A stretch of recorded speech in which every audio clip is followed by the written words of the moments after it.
जय श्रीराम हिंदू बांधवांनो, आपल्याला एखादी गोष्ट हवी असते ती घडली नाही तर तळमळ लागते. म्हणून सर्व काही परमार्थच करतो असं मानलं की काळजी करण्याचं कारणच उरत नाही.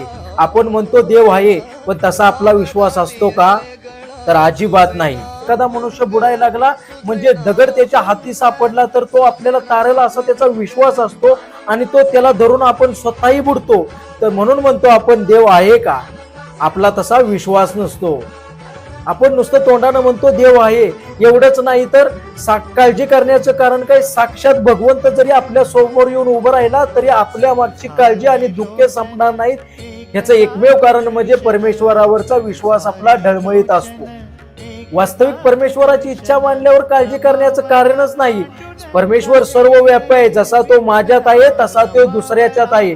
म्हणून आपलं कुणी वाईट केलं म्हणून निराश होण्याचे कारण नाही. उलट त्याच्या ठिकाणी अशी भावना ठेवायची, मी देवाचा आहे, तो माझा पाठीराखा आहे, म्हणून मला काळजी करण्याची काहीच गरज नाही.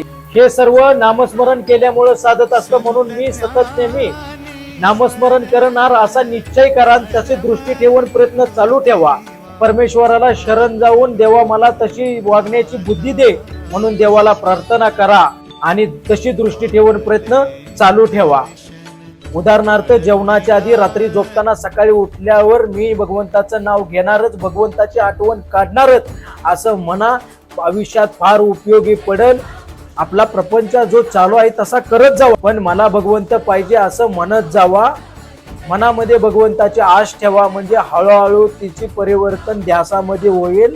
समजा एखाद्या माणसाला बंगला बांधायचा, हे जसं कराय ना त्याप्रमाणे तू पैसा साठवतो. पुढे एखाद्या वेळी दागिनी करायची वेळ येते तर तो म्हणतो नको मला घर बांधायचं आहे आणि तो घर बांधतो.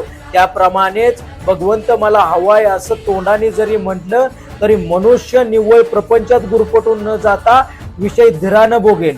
खरा ध्यास लागल्यावर ती गोष्ट मिळाल्याशिवाय चैन पडतच नाही. म्हणून मित्रांनो, माऊली ज्ञानोबा यांच्या चरणाशी निष्ठा ठेवा आणि आपलं प्रयत्न चालू ठेवा. एक ना एक दिवस तुम्ही यशस्वी झाल्याशिवाय राहणार नाही. रामकृष्ण हरी.